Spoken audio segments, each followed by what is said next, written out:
Animal Connections, learning to speak the amazing language of animals with your host, André Shirley. This talk is about a person who said he was not an animal communicator, but clearly he was. His name? Lawrence Anthony. Sadly, he left this earth 10 years ago, so there was no opportunity to talk with him directly. His story is well known in South Africa, as he rescued rogue elephants at great cost and challenges and came out the other side a better man. I take my hat off to him because he took on some mentally damaged elephants and made them whole again. He co-wrote a book called The Elephant Whisperer, which became a bestseller for 5 years in South Africa. Let me read you part of the prologue. In 1999, I was asked to accept a herd of troubled wild elephants on my game reserve. I had no inkling of the escapades and adventures I was about to embark upon. I had no idea how challenging it would be or how much my life would be enriched. The adventure has been both physical and spiritual. Physical in the sense that it was action from the word go, as you will see in the following pages. Spiritual because these giants of the planet took me deep into their world, and make no mistake, the title of this book is not about me, for I make no claim to any special abilities. It is about the elephants. It was they who whispered to me and taught me how to listen. I read this book shortly after its release and could not put it down until the last page was done. And then I spent days thinking about it. The story of his elephant adoption started with a phone call where he was asked to accept a herd of rogue wild elephants on his Tula game reserve. This herd had a reputation of breaking out of electrified fences all the time, and the owner said that if they weren't taken off his hands, they would have to be shot. The purpose of this talk is not to tell you the entire story. It is merely to highlight some parts of it and perhaps make you think about how many times you communicate with animals and don't even realize you're doing it. Maybe you do realize it, but brush it off as mere coincidence. In future, take a moment to think about the animal connections you've just had. Think with your heart and your gut, not your head. So to get back to the story, these elephants hated humans for good reason, as humans had killed some of their kind. This made them want to escape far away from humans, but all this achieved was more humans with noisy helicopters hunting and darting them, loading them into trucks and delivering them back where they did not want to be. This is what Lawrence was inheriting, not a good start of a new relationship. When they were delivered, the herd was confined in a boma while they acclimatized to their new environment and had to be fed daily. Because they hated and stormed humans on sight, this was not an easy task. One does not just open the gate, deliver tons of alfalfa while the elephants politely waited. Let me read a bit of the book here. This posed a problem, as whenever we attempted to get close to the fence or throw bales of alfalfa into the enclosure, they ignored the food and erupted in paroxysms of rage. The only alternative was to arrange bales at opposite sides of the boma. And as I distracted the elephants at one end and they came at me, David, an immensely strong young man, would leap into the back of the truck and toss more bulky bales over the fence on the other side. Then they would spot him, turn and charge in his direction. As he backed off, I would throw food over from my side. Then they would come at me again, and David would continue. They would only eat when we moved well away. The belligerents seesawed back and forth until we finished. There was no doubt in their fury they would have killed us, were it not for the fence. The hatred was so concentrated that I began to wonder what had previously happened to these creatures, especially as Marion had told me that while still babies, Nana and Frankly had some human contact. As far as I knew, they hadn't been physically maltreated. So was it something deeper? Was it some learned fear passed down from their ancestors who had been hunted to the brink? Was it because they instinctively knew humans were responsible for their confinement? That because of us they could no longer stride the great migration trails across the continent as their forebears had? Or was it simply that the death of their matriarch was the final straw? I spent the rest of the day just watching them, trying to pick up some vibe other than rage. It now seemed that Frankie, the second in command, was the main aggressor. Nana, the matriarch, was fractionally calmer, although by no means settled. Could I get through to her? I don't know, I just hoped. David and I were pushing up to 2,000 pounds of food a day over the wire, and we shed weight like a snake sloughs off its skin. In a week alone, we each lost 10 pounds, most of it in sweat. If I hadn't been so worried, I would have relished being in such good shape. But one thing was certain, the elephants always knew David and I were around. I would spend hours walking around the boma, checking the fence and deliberately speaking loudly so they heard my voice. Sometimes I would even sing, which David uncharitably remarked it was enough to make even him want to jump straight into the electric fence. If I ever caught Nana's attention, I would look directly at her and focus on positive, gentle communication, telling her time and time again that this was her family's new home and that everything she would ever need was here. Most of the time, though, I spent sitting or standing still at a chosen spot near the fence, purposefully ignoring them, just being there doing nothing, saying nothing, showing I was comfortable wherever they were, close or not. Slowly but surely, we became an integral part of their lives. They began to know us, but whether that was a good or bad thing, I wasn't sure. So as you can see from this excerpt, Lawrence was continually talking to the herd, and especially Nana, the matriarch. Communicating with animals can take many forms. It can be verbal, or it can be sending love through thoughts and messages.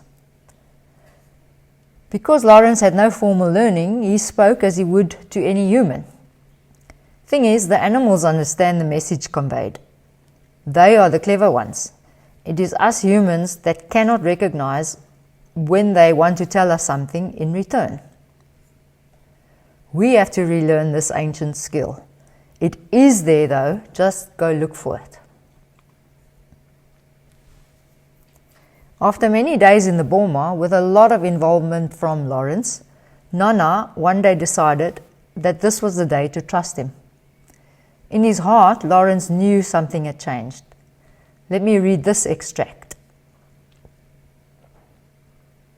The next morning, soon after sunrise, I glanced up to see Nana and baby Mandla at the fence right in front of our little camp. This had never happened before. As I stood, she lifted her trunk and looked straight at me. Her ears were down and she was calm.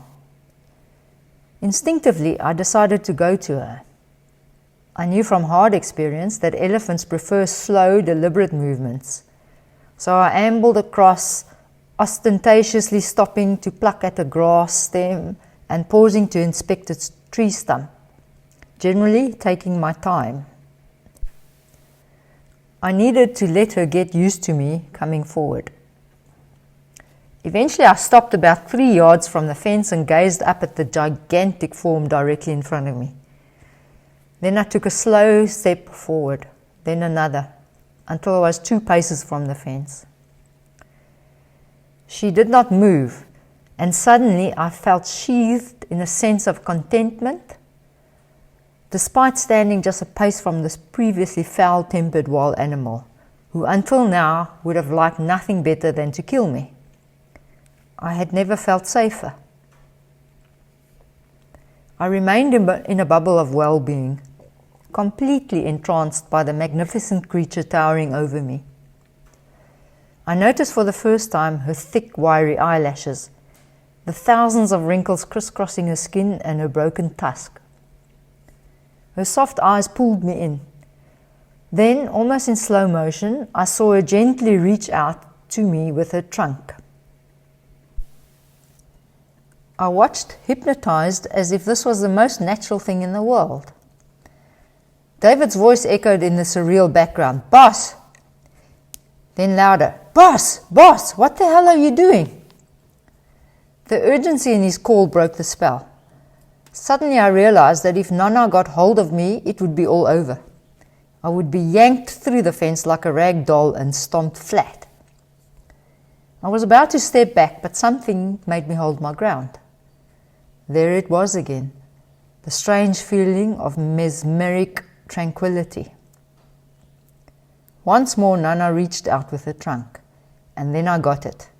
She wanted me to come closer, and without thinking, I moved towards the fence. Time was motionless as Nana's trunk snaked through the fence, carefully avoiding the electric strands, and reached my body. She gently touched me. I was surprised at the wetness of her trunk tip and how musky her smell was. After a few moments, I lifted my hand and felt the top of her colossal trunk, briefly touching the bristly hair fibers. Too soon, the instant was over. She slowly withdrew her trunk. She stood and looked at me for a few moments before slowly turning and returning to the herd that had gathered about 20 yards away, watching every move. Interestingly, as she got back, Frankie stepped forward and greeted her, as if to welcome her return to the fold. If I didn't know better, I would have said she was giving her a "well done." I walked back to the camp. "What was that about?" asked David. I was silent for a while, absolutely awestruck. Then the words tumbled out, "I don't know, but what I do know is that it's time to let them out." What he meant was, let them out of the confined space into the bigger game reserve. On this encounter with Nana, Lawrence got the message that Nana had changed her perspective towards him and their new environment, and decided to make peace with Lawrence. He knew this on a deeper level, as he felt it, and it was time to let them roam free. Lawrence was teaching himself how to communicate with animals, even if he did not realize it. He sensed it, and he interpreted the message Nana gave him correctly. She came in peace, and he felt the tranquility in his gut. Here's another extract from the book, when the elephants were more settled in the bigger game reserve. Each day I made a trip into the bush to spend time with the herd, not only to check on their habits and movements, but because it was so invigorating being out there with them. Most importantly, I wanted to continue investigating some strange aspects of the communication that intrigued me. I had opened the door to a brave new world and wanted to take advantage of every minute in the bush alone with them. I was on foot searching for elephants on a hot afternoon when for a split second it felt as if the herd was right there, as if I had been daydreaming and walked into them. I quickly gathered myself and looked around, but surprisingly they were nowhere in sight. A little later it happened again. It was the lightest touch, and then it was gone. Again I looked around, but there was still no sign of them. Something inexplicable was going on. I was surprised that in all the time I had spent with the elephants, I had never noticed anything like this before. So I waited, going back to doing exactly what I've been doing before, just being part of the bush, and not expecting anything to happen. Suddenly, I got it again, a strong sense of anticipation that the herd was close by, and with that, Nana emerged out of a nearby thicket, followed by the others. I was gobsmacked. I had somehow picked up that they were there well before seeing them. In time, I found that this experience also manifested itself in reverse. Sometimes while searching for them, I would eventually realize that they were not in the area at all, that they were somewhere else. Not because I couldn't find them, but because the bush felt completely empty of their presence. Animal communicators can pick up the energy of the animal, and Lawrence was doing this every time he got close to them. The same applies to the animal. They can read your energy and can tell if you are nearby. They can also read if people are happy, sad, angry, etc. I've seen this with my horses, time and again. People will be on sight and the horses would gravitate towards them if they were happy or relaxed, but you could soon see how quickly they move away when the person's psyche is not good.